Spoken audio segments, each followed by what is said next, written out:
안녕하세요. 저는 서울 마포구에 살고 있는 30대 후반의 여성으로 얼마 전 재혼을 해서 행복한 결혼 생활을 하고 있습니다. 제가 재혼을 하게 된 이유는 단 한 가지였습니다. 사실 저희 전 남편은 현재 이 세상 사람이 아니거든요. 너무나도 젊은 나이 저를 두고 홀로 떠나버렸지요. 하지만 전 남편이 떠나고 저를 더 힘들게 했던 것은 저희 전 시모의 행동이었습니다. 저희 전 남편이 떠나게 된 게 제 탓이라며 전 남편 장례식부터 저에게 못살게 굴더니 저의 머리채까지 잡았던 겁니다. 그때 받은 충격이 얼마나 컸던지 저는 아직도 그날의 일을 잊을 수가 없었습니다.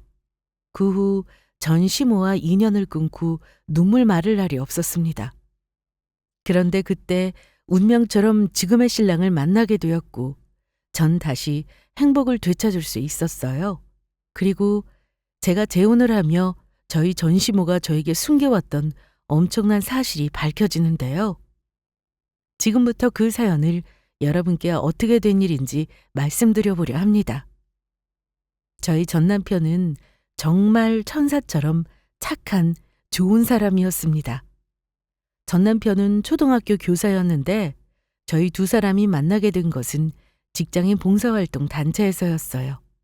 저는 그때 작은 중소기업에 다니는 평범한 직장인이었는데 봉사활동 단체에서 만나보니 서로의 직업이나 이런 건 전혀 신경 쓰지 않게 되었죠. 저는 처음부터 마음씨 착한 전 남편이 참 좋았고 전 남편도 순수한 제 모습에 많이 끌렸다고 해요.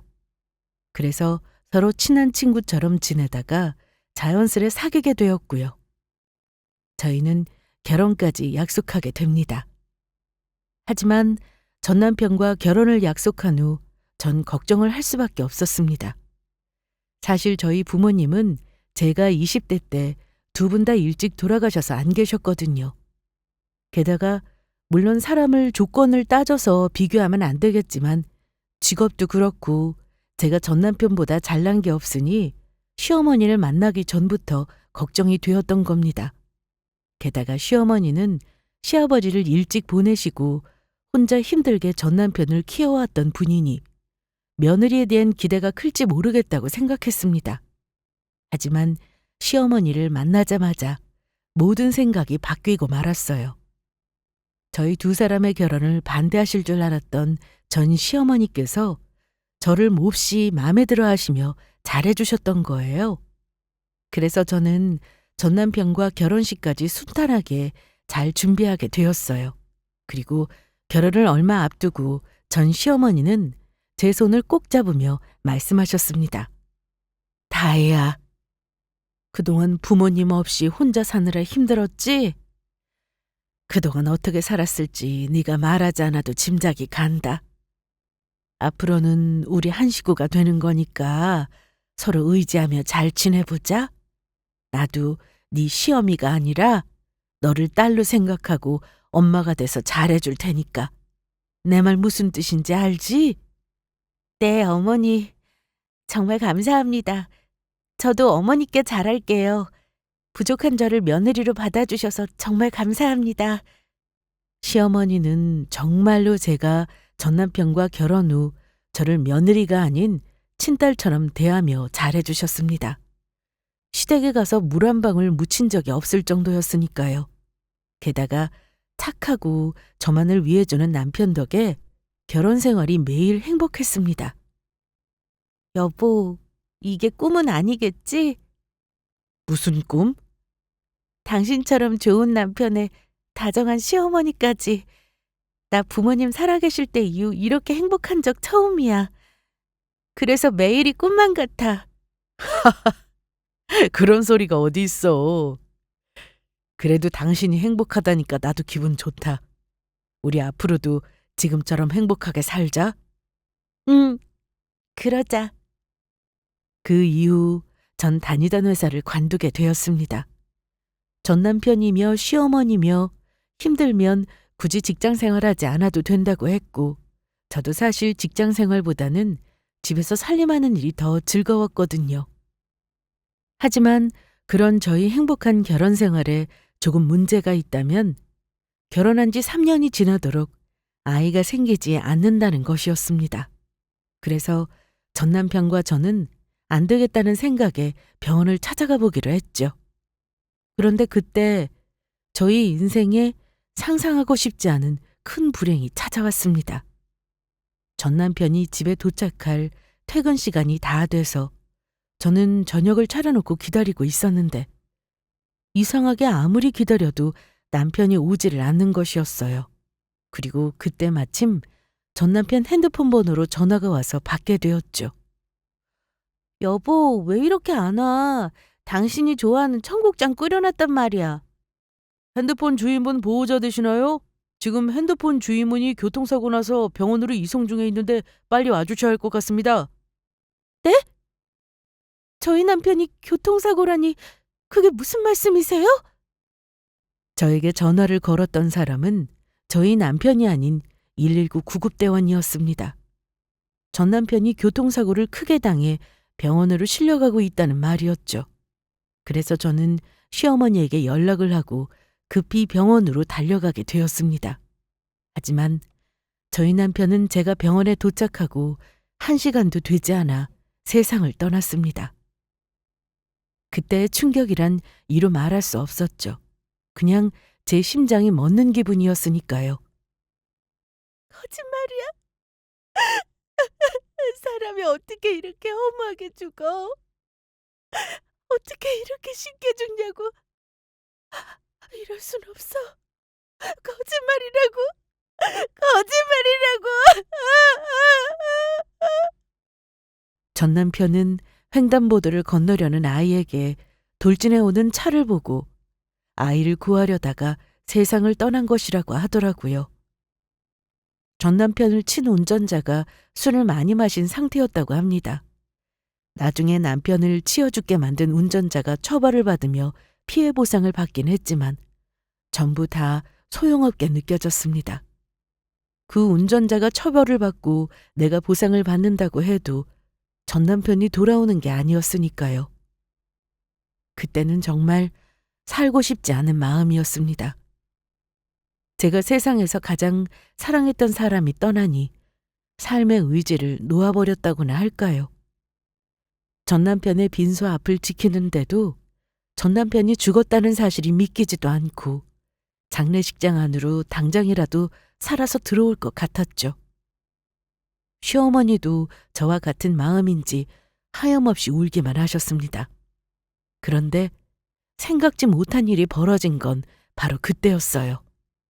전 남편의 영정사진 앞에서 울던 시어머니가 갑자기 벌떡 자리에서 일어나시더니 조문원 손님이 드시고 있던 육개장 그릇을 드는 것이었어요. 그러더니 성큼성큼 저에게 걸어와서 제 머리에 부어버렸습니다.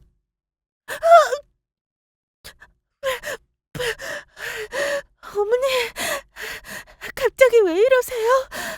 이 못된 것. 우리 아들 죽은 게 전부 네 탓이야. 너같이 재수 없는 게 우리 집 며느리로 들어와서 내 아들이 죽은 거라고.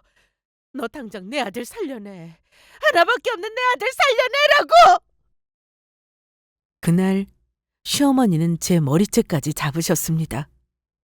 주변 사람은 그냥 시어머니를 말리려 애를 썼고 전 남편의 장례식장은 한순간에 아수라장으로 변해버렸죠. 평소에 늘 다정하셨던 시어머니가 갑작스레 변한 모습에 전 큰 충격을 받았습니다. 그 이후 전 남편의 장례식이 끝날 때까지 저와 시어머니는 말 한마디 나누지 못했어요. 왜냐하면 제가 말을 걸려고 해도 시어머니께서 저를 계속 피하셨으니까요. 그래서 전 남편의 장례식이 끝나고 얼마 지나지 않아 시댁에 찾아가게 되었습니다.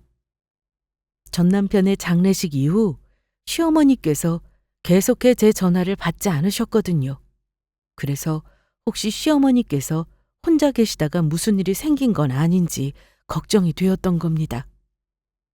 물론 전 남편이 떠난 걸 제 탓을 하며 화내신 시어머니를 보며 많이 섭섭했던 것도 사실이었지만 하나뿐인 아들이 떠나다 보니 충격을 받은 시어머니 입장에선 감정이 격해져 그랬던 거라는 생각이 들었어요.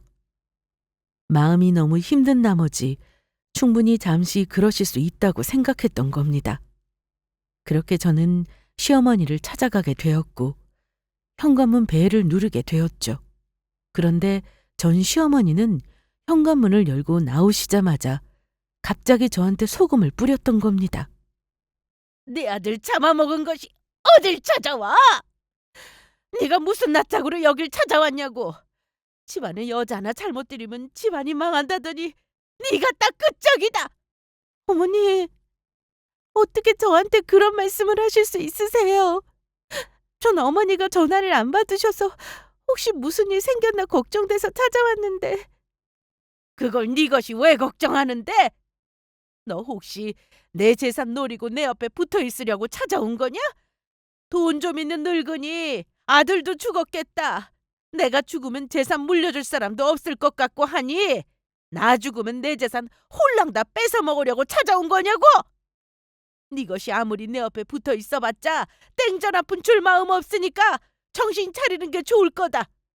우리 아들 잡아먹은 것한테 내가 미쳤다고 내 재산을 줄 것 같아? 어머니, 도대체 왜 저한테 왜 이러세요? 어머니 원래 이러시는 분 아니셨잖아요. 내가 어떤 사람인데? 너 다시는 나 찾아오지 마라. 우리 아들 잡아먹은 네 얼굴 보는 것만으로도 소름 돋고 내 속이 뒤집혀서 환장할 것 같으니까 그 꼴도 보기 싫은 모습 보이지 말라고. 내 말 알아듣겠어? 어머니, 저한테 하신 말씀 벌써 잊으셨어요? 저를 딸로 생각하시겠다면서 엄마 되어주시겠다고 같이 잘 살아보자고 하셨잖아요.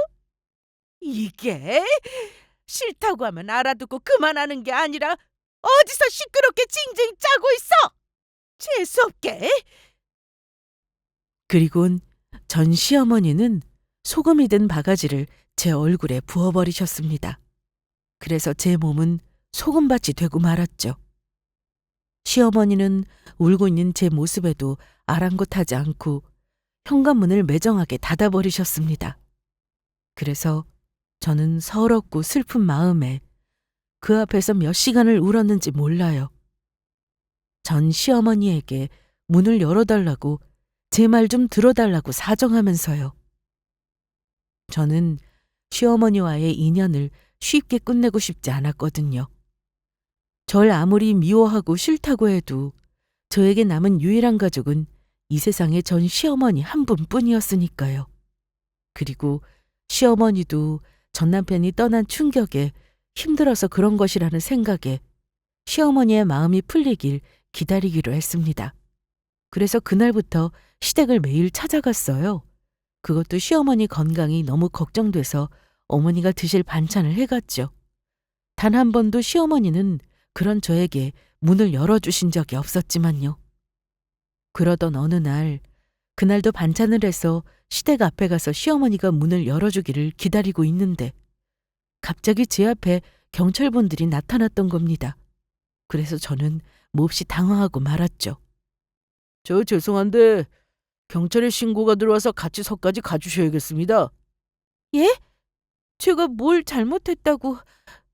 도대체 누가 절 경찰에 신고를 했다는 건가요? 여기 집주인분이 아들이 죽고 며느리분이 계속 찾아와 못살게 괴롭힌다고 스토킹으로 신고가 들어와서요. 여기서 계속 이러시면 안 됩니다. 결국 시어머니는 저를 만나주기 싫어서 경찰에 신고까지 한 것이었죠. 그리고 전 그날 정말로 경찰들에게 끌려가 조사까지 받게 되었습니다. 그리도 좋으셨던 시어머니가 절 경찰에 신고했다니 그 당시에는 그 사실이 전혀 믿어지지가 않았어요. 그런데 경찰분이 그러시더군요. 한 번만 더 시어머니 집에 찾아가거나 연락을 했다가는 제가 구속이 될 수 있다면서 절대 연락하지 말라고요. 그 말에 전 모든 걸 내려놓게 되었습니다. 그리고 확실히 알게 되었어요. 시어머니께서 제 얼굴을 정말로 보고 싶지 않아 하신다는 걸요. 어떻게 이렇게 한순간에 시어머니와의 인연마저 끊길 수 있는지. 너무 힘들었지만 그때 제가 할 수 있는 건 그 현실을 받아들이는 방법밖에 없었습니다. 그 이후 시어머니에게서 문자로 연락이 왔는데 제 얼굴을 보는 것도 싫고 전 남편이 남기고 간 재산으로 복잡해지고 싶지 않으니 알아서 처리하라고 하시더라고요. 필요한 게 있다면 시어머니 변호사랑 이야기하라고 하시면서요. 그게 시어머니와의 마지막 연락이었습니다. 사실 전 남편이 떠나면서 남긴 재산이 조금 있긴 했지만 저희는 시어머니 도움 없이 두 사람 힘으로 가정을 꾸리기로 했었습니다. 그래서 신혼집도 저와 전 남편이 그동안 모은 돈으로 대출받아 전셋집으로 얻은 거라 가진 게 별로 없었거든요. 그래서 어쩌면 시어머니 입장에서는 굳이 저를 만나야 할 이유가 없었던 것 같기도 했습니다. 그렇게 전 시어머니와의 인연이 끊기며 저는 처음부터 모든 걸 다시 시작해야 했습니다. 전 남편과 결혼 후 집에서 살림만 하던 사람이니 경력도 단절된 상태고 도대체 무엇을 하며 먹고 살아야 할지 막막하더라고요. 그렇다고 전 남편이 떠나고 받은 보상금을 쓰고 싶지도 않았습니다. 전 남편이 떠나고 받은 돈으로 무언가를 한다는 것 자체가 왠지 죄스러운 마음이 들었거든요. 그래서 전 남편이 떠나면서 받은 보상금을 전부 기부를 하게 되었어요. 부디 세상을 떠난 전 남편이 하늘에서 편히 지내길 바라는 마음으로 기부를 하게 된 것이죠. 그래서 제가 할 수 있었던 것은 한 상가 건물에 제가 가진 얼마 없는 돈과 대출을 받아 작은 가게를 얻어 김밥집을 여는 것이었습니다. 생전에 전 남편이 제가 싸준 김밥을 많이 좋아하기도 했고 자꾸만 그 생각이 떠올라 가게가 망하든 말든 한번 해보자는 생각이었어요. 그때는 제가 정말 뭐라도 안 하면 큰일이 날 것 같았거든요. 그렇게 정신없이 살다 보니 2년이란 시간이 흘렀고 가게도 제법 자리를 잡게 되었습니다. 주변에 거의 회사 건물들 뿐이라 그런지 장사도 아주 잘 되었고요. 그리고 전 남편에 대한 슬픔도 조금씩 사라지며 슬픔보다는 저를 많이 사랑해줬던 추억으로 감사한 마음이 점점 더 커지는 시기이기도 했습니다. 그렇다고 마음이 아프지 않은 건 아니었지만요. 저희 가게에는 자주 찾아주시는 단골 손님도 많았는데 그중에는 저와 비슷한 또래 한 남성분도 있었습니다. 점잖고 차분한 분이었는데 김밥을 주문해 먹고 갈 때면 항상 자리까지 정리하고 가시는 고마운 손님이었죠.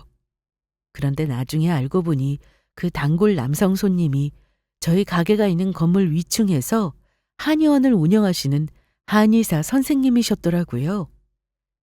제가 김밥을 말다 보니 어깨랑 손목이 자주 아파 치료받으러 가게 됐다가 저희 단골 손님이 한의사 선생님이란 사실을 알게 되었죠. 하지만 가게 손님 중엔 좋은 사람만 있던 것은 아니었습니다. 김밥도 사 먹지 않을 거면서 저희 가게를 찾아와 괜히 이상한 말로 시비를 걸며 괴롭히는 사람도 있었으니까요. 저희 옆 가게 화장품 가게를 운영하던 주인이었는데 어느 날부터인가 자꾸만 저를 찾아와서 귀찮게 괴롭혔던 겁니다. 여기 한 달 매출이 어느 정도 하나? 보니까 제법 쏠쏠하겠어. 이러다가 우리 김밥집 사장 아주 떼부자 되겠어. 아, 장사가 잘 되긴 하는데 아직 제가 사는 전셋집 대출금도 갚아야 하고 그 돈 다 갚으려면 아직 멀었어요. 앞으로도 더 열심히 해야죠. 아유, 그러면 혼자 많이 힘들겠네. 내가 듣기로는 남편도 죽고 혼자 됐다면서? 일을 어쩌면 좋아. 그러면 빨리 좋은 남자 만나서 재혼해야겠네. 그래야 가게 일손도 돕고 덜 힘들 거 아니야. 그래서 하는 말인데 내가 아는 괜찮은 남자 있는데 한번 소개받아 볼텨? 아니요, 괜찮아요. 아직 누굴 만날 마음도 없고 저는 이대로가 편해서요. 그리고 가게 운영하느라 그럴 시간도 없고요. 그래도 혼자 됐으면 부모님이 걱정도 많이 할 텐데 자기가 이러는 것도 불효라고. 그리고 더 나이 들면 여자는 값어치도 떨어지고 한 살이라도 더 젊고 싱싱할 때 하는 게 맞지. 네? 그게 무슨 말씀이세요? 여자가 무슨 물건도 아니고 싱싱할 때라뇨. 제가 아줌마한테 그런 이야기 들을 이유는 없는 것 같은데요. 지금 하신 말씀 전 성희롱처럼 들려서 기분 나쁘네요. 저한테 그런 말씀 하실 거면 그만 나가주시겠어요? 성희롱이라니 어디서 그런 큰일 날 소리를. 나는 그냥 걱정이 돼서 현실을 말해준 거라고. 현실을. 알겠어. 내가 잠시 실언을 했나 보네. 미안해. 그러면 내가 지금 현금이 없어서 그러는데 집에 가서 우리 아들이랑 먹게 김밥 6줄만 포장해줘. 여기서 제일 비싼 럭셔리 김밥으로 내가 계산은 나중에 합쳐서 꼭 할 테니까 외상으로 달아두고. 현금 없으시면 카드로 하시면 될 것 같네요. 여기 앞에 키오스크 보이시죠? 그걸로 주문해서 카드 결제하세요. 뭐? 카드? 아유, 내가 카드를 가져왔나? 아, 아무래도 김밥은 나중에 먹어야 할 것 같네. 아유, 그리고 자기야, 무슨 김밥이 이렇게 비싸? 그냥 1, 2천 원이면 될 것 같은데 가격 좀 내리라고. 사람이 정직하게 해야지 바가지로 장사하면 안 돼. 그러면 난 이만 가본다. 전 어이가 없었습니다. 월세랑 물세, 가스비에 재료비만 해도 김밥을 1, 2천 원에 팔면 남는 것도 없는 마이너스 되는 것이었으니까요. 옆집 가게 사장이 하는 말은 저보고 자선사업하면서 망하라는 소리밖에 안 되거든요. 더군다나 마음도 없는 저한테 갑자기 선을 보라며 성희롱 발언까지 하는 무식한 모습에 몹시 기분이 나빴습니다. 그러던 어느 날 또다시 제가 바쁘지 않은 틈을 타 화장품 가게 주인이 저희 가게를 찾아왔습니다. 저기, 아무리 생각해도 내가 정말 놓치기 아까운 자리라서 자기한테 말해주지 않으면 안 될 것 같아서 왔어. 놓치기 아까운 자리라뇨? 도대체 그건 무슨 말씀이세요? 그때 내가 말한 소개자리 말이야. 정말 남자가 인물도 좋고 조건도 좋아서 너무너무 아까워서 그래. 제가 저번에도 말씀드리지 않았나요? 저는 전혀 생각 없다고요. 도대체 그 소개해주겠다는 사람이 누구기에 이러시는 거예요? 죄송한데 저한테 그 소리 그만하셨으면 좋겠네요. 그 괜찮은 남자가 사실은 우리 아들이야. 자기야, 그러지 말고 우리 아들이랑 선보는 거 어때? 얘가 지금 집에서 놀고 있긴 한데 서울 4년제 대학 나와서 머리도 똑똑하고 아주 능력 있는 애야. 그리고 자기는 한 번 갔다 왔잖아. 그런데 우리 아들은 이번이 결혼하면 새장가 가는 건데 이 정도면 나쁜 조건 아니지 않아? 나만 봐도 시어머니 되면 정말 자기한테 잘해주고 좋을 것 같지 않느냐고. 나처럼 교양 있고 괜찮은 시어머니가 세상에 또 어디 있다고. 그리고 여기 가게 장사도 잘 되고 돈도 잘 버는데 아깝게 그걸 왜 혼자 써? 결혼해서 자기 서방이랑 같이 나눴으면 얼마나 좋아. 지금 그러니까 아무 능력도 없는 아줌마 백수 아들을 저한테 소개해주겠다고 하는 말씀인가요? 그래서 계속 찾아와서 저 못살게 괴롭혔던 거고요? 제가 뭐가 아쉽다고 그런 아줌마 아들을 소개받나요? 그리고 뭐라고요? 제가 번 돈을 결혼해서 남편이랑 나눴어요? 제가 결혼을 해서 돈을 남편이랑 나눠 쓰든 말든 생판 남인 아줌마가 무슨 상관인데요? 요즘 취업 못해서 백수로 늙는 젊은 사람들이 많다고 하던데 가만히 보니까 아줌마 아들 취업도 안 되고 앞으로 살 길이 막막하니까 제 돈 노리고 결혼시키려고 하는 거잖아요. 저랑 결혼시켜서 아줌마 아들 계속 놀면서 편하게 살게 하려고. 제가 사서 고생하는 것도 아니고 왜 아줌마 아들을 책임지고 먹여 살려 하는데요? 아줌마 지금 미쳤어요?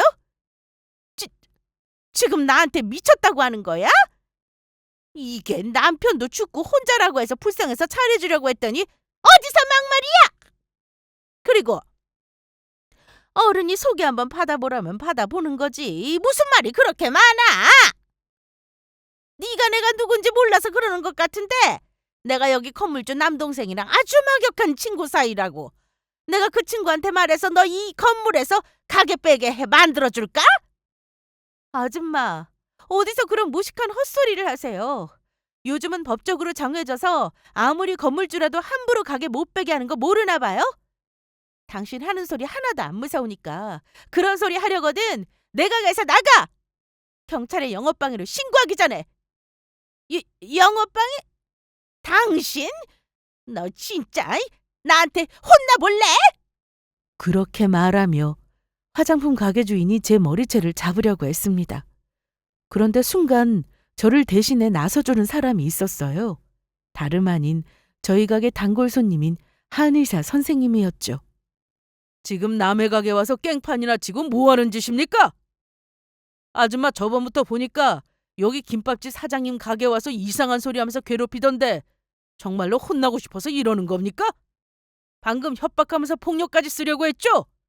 이거 경찰에 신고하면 저번 일부터 성희롱의 협박죄 영업방해로 아줌마 집어넣을 수 있는데 그렇게 해드릴까요?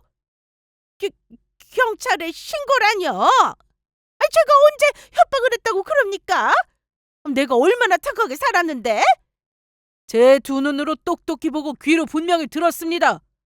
저번부터 와서 아줌마가 김밥집 사장님한테 여자는 싱싱할 때 결혼을 해야 한다느니 하면서 성희롱 발언한 것도, 그리고 오늘 협박하면서 장사 못하게 깽판 치는 거 영업방해한 것도, 저는 김밥집 사장님이 원하시면 언제든 증인이 되어줄 의향이 있는데 어디 한번 경찰에 신고당해서 끝까지 가보실래요? 아니에요. 제가 잘못했어요. 다시는 안 그럴게요. 죄송합니다. 사과는 저한테 할 게 아니라 여기 김밥집 사장님한테 하셔야죠. 알겠어요. 하면 되잖아. 내가 잘못했어. 다시는 자기 이런 일로 괴롭히거나 못살게 굴지 않을 테니까 한 번만 봐줘. 그러면 난 이만 가본다. 화장품 가게 주인 한의사 선생님 말에 주랭랑을 치고 말았죠. 그래서 제 편을 들며 도와준 한의사 선생님이 고마워 감사의 인사를 하게 되었습니다. 원장님, 정말 감사합니다. 식사하시는데 괜한 일로 불편하게 한 것 같아 죄송하네요. 아닙니다. 사장님께서 잘못하신 것도 아닌데요. 여기가 제가 좋아하는 단골 음식점인데 아까 그 이상한 아줌마 때문에 사장님이 여기 건물에서 가게 빼고 나가신다고 할까봐 걱정돼서 나서게 된 겁니다. 앞으로 또 이런 일 있으면 망설이지 마시고 저 부르세요. 저희 한의원 전화번호 아시죠? 거기로 전화하시면 제가 바로 달려오겠습니다. 그런데 한동안 잠잠하던 화장품 가게 주인이 또다시 저를 찾아와서 시비를 걸었던 거예요. 그것도 아주 어처구니 없는 말도 안 되는 이유를 들면서요. 양큼한 여우년, 너 그래서 우리 아들 소개시켜준다고 했을 때 싫다고 한 거냐? 아줌마, 또 남의 영업장 찾아와서 이상한 소리 하는 건데요. 저 경찰 부를까요, 정말? 알아보니 그날 나한테 뭐라고 했던 그 남자 손님, 여기 위에서 한의원 운영하는 원장이라며? 게다가 그 사람도 부인이 암에 걸려서 죽고 혼자라고 하던데 너 그 한의사 남자랑 눈 맞아서 우리 아들 싫다고 했던 거지? 이 속물 같은 것. 남자는 아직 만날 생각 없다고 하더니 결국 돈 많은 놈이랑 눈 맞아서 우리 아들 싫다고 한 거였어. 남자가 있으면 진작이 있다고 하든지. 너 때문에 괜히 내 시간만 낭비했잖아. 잘난 것도 없이 김밥이나 많은 이 김밥 말이가. 너 내가 낭비한 시간들 어떻게 보상할 거야? 어? 아줌마, 그 한의사 선생님이 아내분이 돌아가셔서 혼자인 거 저는 전혀 몰랐고요. 설령 그렇다고 한들 아줌마가 무슨 상관인데요. 그리고 제가 언제 아줌마 아들 소개해달라고 했어요? 제가 분명히 처음부터 싫다고 했는데 아줌마가 계속 찾아와서 만나보라고 저 괴롭혀놓고 어디서 적반하장으로 화를 내는데, 얼굴도 본 적 없는 아줌마 아들이 나랑 무슨 상관이 있다고. 아줌마 아들을 정 그렇게 결혼시키고 싶은 거면 다른 데 가서 알아보라고. 오냐? 네가 그렇게 나온다는 거지? 안 그래도 내가 진작 그러려고 했다. 우리 아들도 다른 데 가면 인기 많아. 그 전에 너 나한테 혼 좀 놔봐라. 저번에 혼내주지 못한 것까지 내가 갚아줄 테니까. 그리고 정말로 여기 건물주 남동생한테 전화해서 너 이 건물에서 가게 빼게 하라고 해야겠다. 너 당장 일로 와! 화장품 가게 주인은 갑자기 저의 머리채를 잡기 시작했습니다. 그래도 저도 당하고만 있을 성격은 아니라 같이 머리채를 잡아주었죠. 그리고 결국 싸움에서 제가 이기게 되었습니다. 아프다고. 그러니까 내 머리채 좀 놔줘. 이 정신 나간 여편네야. 나이 먹으려면 곱게 처먹어. 내가 그렇게 누누이 남자 소개받기 싫다고 말했는데도 못 알아듣더니 왜 그걸로 엄한 사람 잡아서 괴롭히는 건데? 당신 건강에 문제 있는 것 같으니까 다른 사람한테 시비 걸며 괴롭힐 시간 있으면 병원에나 가봐. 알겠어. 내가 잘못했어. 그만하자고. 다시는 내 앞에 얼쩡거리면서 아는 척도 말고 우리 가게 찾아와서 깽판 치지 않는다고 약속해. 그러면 내가 놔줄 테니까. 알겠어. 그렇게 할게. 약속해. 그래서 저는 화장품 가게 주인의 머리채를 놓아주었습니다. 그런데도 정신을 못 차렸는지 또다시 달려들려 하더라고요. 가만 무슨 가만. 내가 당하고 있을 것 같아. 그런데 순간 깜짝 놀랄 만한 일이 벌어졌습니다. 화장품 가게 주인이 찾아와서 절 괴롭히고 있는 걸 어떻게 알았는지 한의사 선생님이 나타났거든요. 저희 가게에 바로 들어와서는 제 머리채를 다시 잡으려는 화장품 가게 주인의 앞을 막아버린 것입니다. 저에게 접근하지 못하도록요. 이봐요, 아줌마. 내가 저번에도 경고했을 텐데 왜 다시 여긴 찾아온 거야? 정말로 경찰에 신고당하고 싶어서 그래? 오호라. 너도 잘 만났다. 어디 경찰에 신고할 수 있으면 해봐. 내가 오자마자 한의사 양반 당신 온 거 보니까 둘이 사귀는 게 진짜로 맞는가 보네.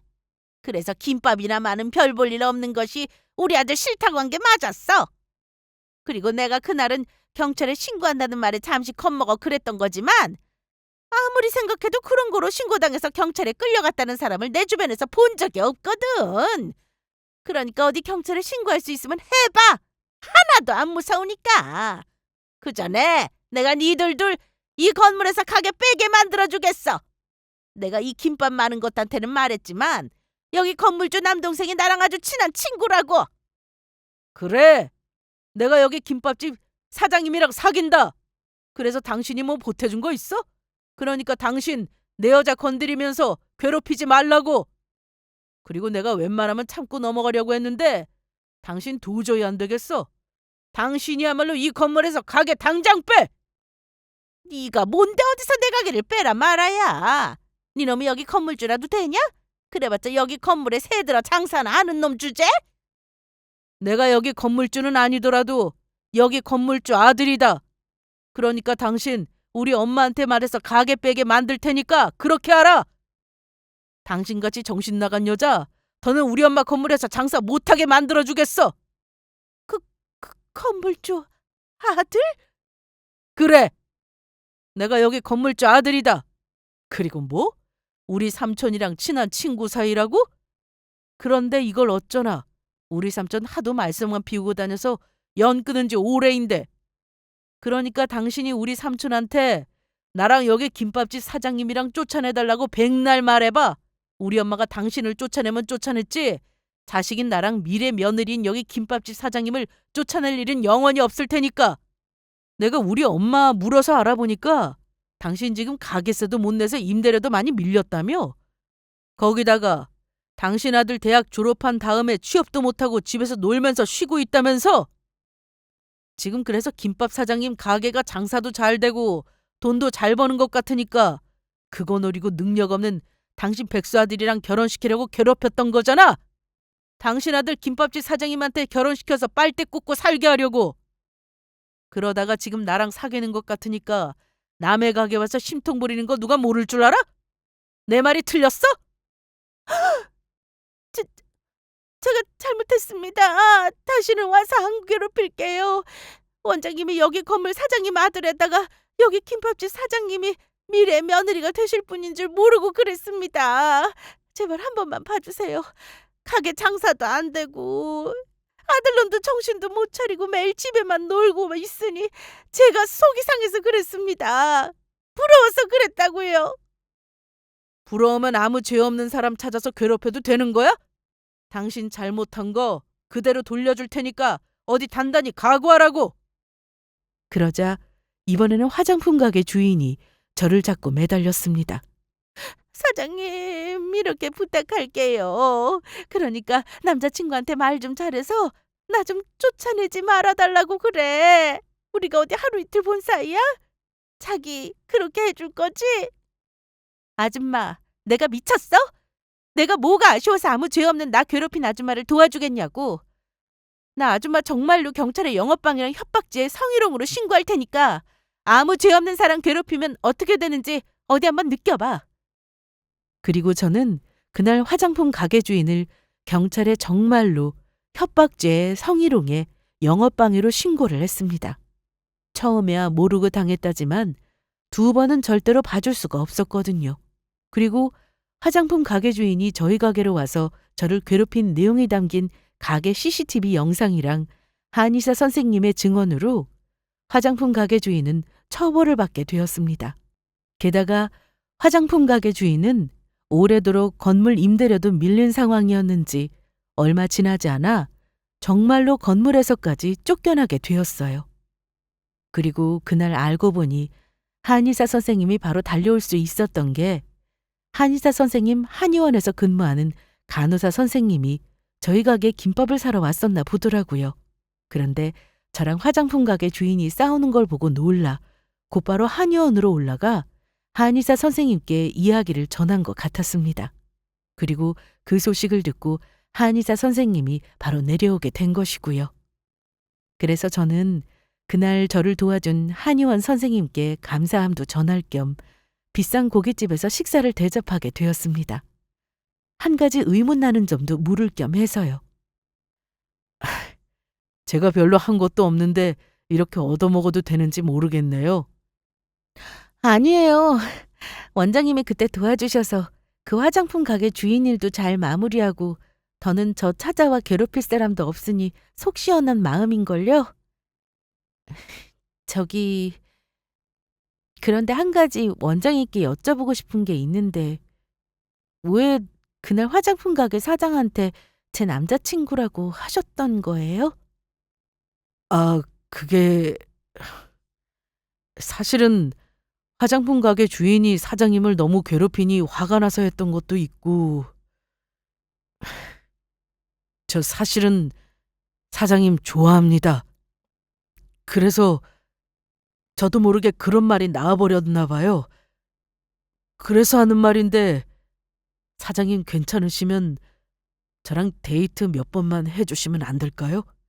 그 후로 사장님이 싫다고 하시면 절대로 귀찮게 하는 일 없도록 할게요. 예? 다른 사람도 아니고 한의원 선생님이 김밥이나 많은 저를 좋아한다는 말에 전 정말 깜짝 놀라고 말았죠. 그래서 처음에는 그 사실이 부담스러워 거절을 해볼까도 했는데 점잖고 믿음직한 한의원 선생님의 모습에 몇 번은 만나봐도 나쁘지 않을 것 같다는 생각이 들었습니다. 몇 번 만나 데이트한다고 사귀거나 결혼을 하는 것도 아니었으니까요. 그렇게 한의사 선생님이랑 데이트를 시작했고 저희는 연인 사이에서 결혼을 약속한 사이로 발전하게 되었죠. 그리고 처음 예비시댁에 인사드리러 간 날 시부모님도 저를 많이 마음에 들어 하셨습니다. 저희 둘 다 비슷한 아픔이 있으니 서로 보듬으며 잘 살 거로 생각하셨던 것 같아요. 게다가 남자친구는 배우자분을 잃고 상심이 컸는지 평생 결혼을 하지 않겠다고 예비 시부모님께 이야기를 드렸었나 보더라고요. 그래서 몇 년 동안 사람도 안 만나고 일만 하던 사람이 결혼을 할 여자가 생겼다며 저를 데리고 오니 시부모님은 그저 고맙기만 했다고 하셨습니다. 그리고 저희가 결혼을 준비 시작하자 예비 시부모님께서 도와주시려고 했지만 저희 두 사람은 정중히 사양했습니다. 저희 둘의 힘으로 충분했으니까요. 저나 남자친구나 생전에 배우자와 함께 살았던 집에서 살고 있었고 그래서 신혼집이야 서로 각자 살던 집을 정리해서 합치면 되었거든요. 결혼식 비용이야 큰돈을 들이지 않고 절반씩 내서 간소하게 하면 되는 것이었으니까요. 그런데 남자친구가 저한테 깜짝 놀랄 말을 했습니다.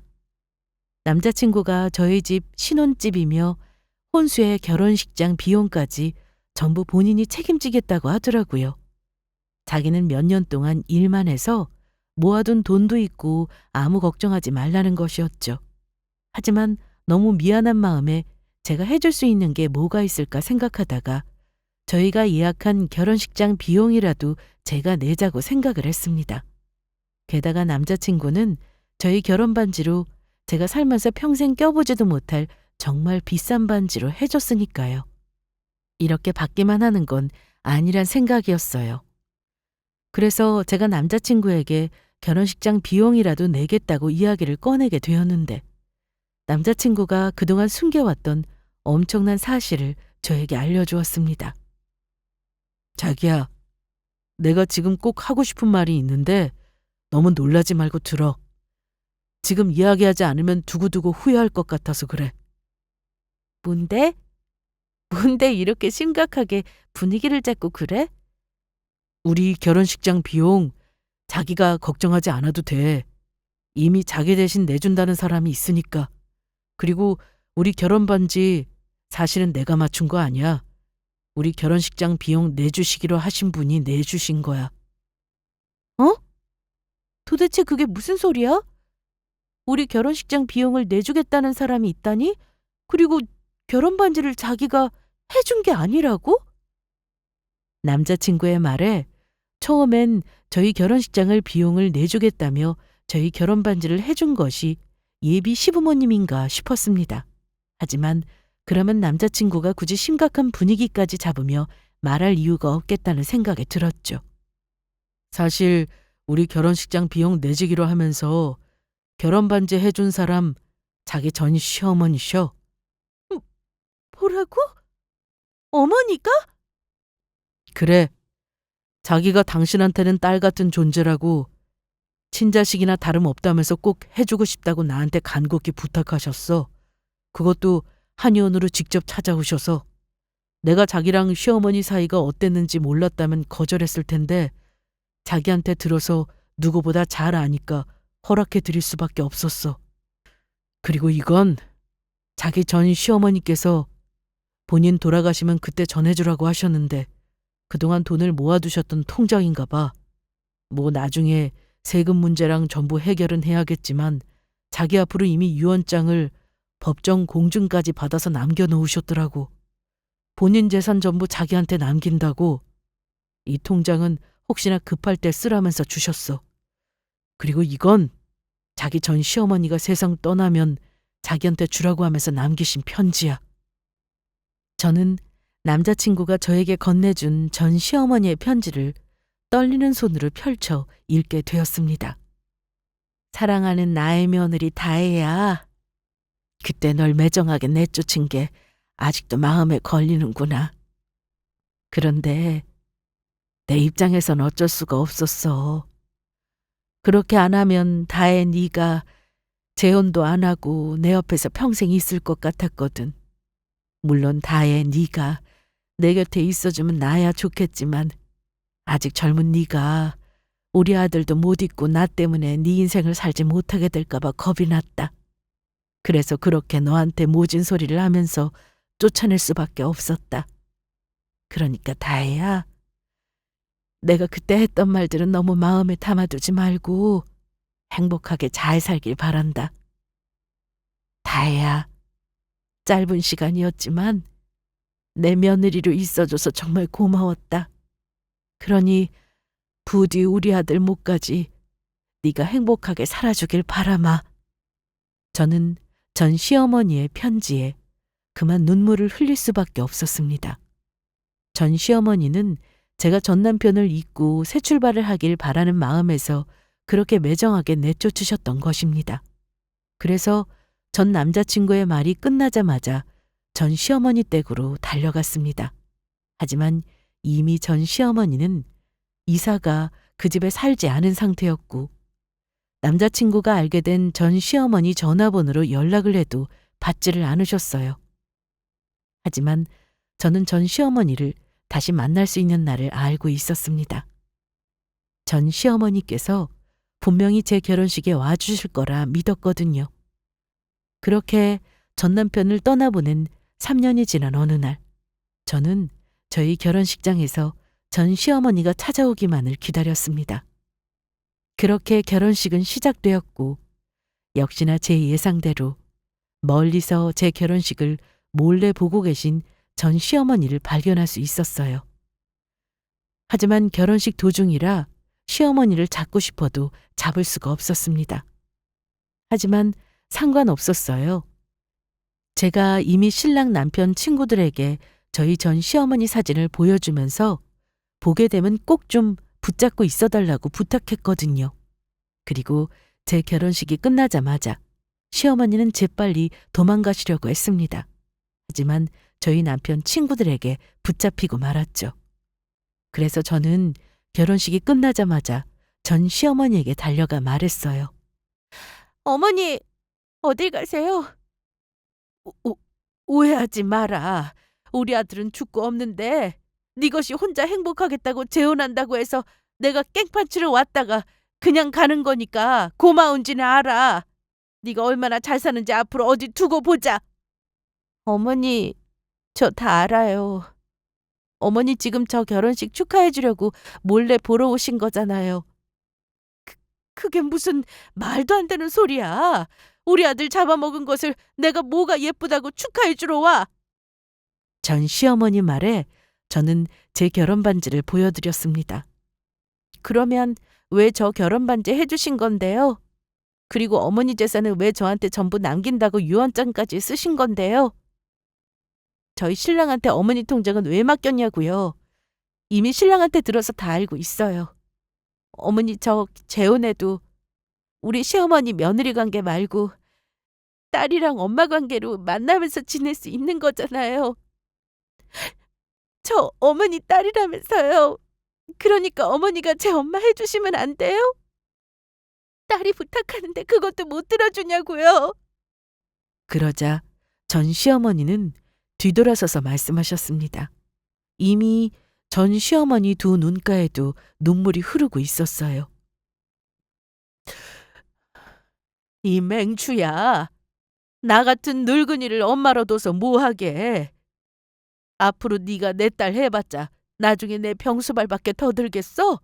왜 스스로 자초해서 고생하려고 들어? 고생 아니에요, 어머니. 아파도 괜찮고 나이 드셔도 괜찮아요. 어머니 아프면 제가 병수발 하면 돼요. 이미 신랑이랑도 이야기해서 어머니 살다가 아프시면 저희가 돌보기로 약속했어요. 어머니 그러니까 제발 가지 마세요. 제 옆에 있어달라고요. 정말 내가 그래도 되겠어? 네가 정말로 네 옆에 있어도 되겠냐고. 네, 어머니 그래도 되고 말고요. 제발 제 곁에 있어주세요. 다혜야, 어머니! 전 시어머니랑 저는 부둥켜 안고 울었습니다. 말하지 않아도 서로의 온기로 서로의 마음을 읽을 수 있었습니다. 그렇게 그날 결혼식도 잘 마무리할 수 있었어요. 그리고 감사하게도 시부모님도 제 사정을 알고 계셔서 제 마음을 잘 이해해 주셨습니다. 그래서 제가 전 시어머니랑 왕래하며 연락하고 지내는 걸 허락해 주셨고요. 그렇게 저는 돌아가신 부모님 대신 새로운 엄마가 생기게 되었고 지금까지 전 시어머니랑 잘 지내고 있습니다. 제가 힘들 때 의지할 수 있는 친정엄마가 생긴 것이죠. 앞으로 제 인생에 어떤 미래가 기다리고 있을지 모르겠지만 지금의 시부모님이며 그리고 전 시어머니도 감사한 마음으로 잘 모시며 살 생각입니다. 지금의 신랑과 행복하게 살면서요. 그러면 이만 제 사연을 마치도록 하겠습니다. 모두 사랑하는 분들과 행복하고 건강하시길 바라겠습니다. 감사합니다.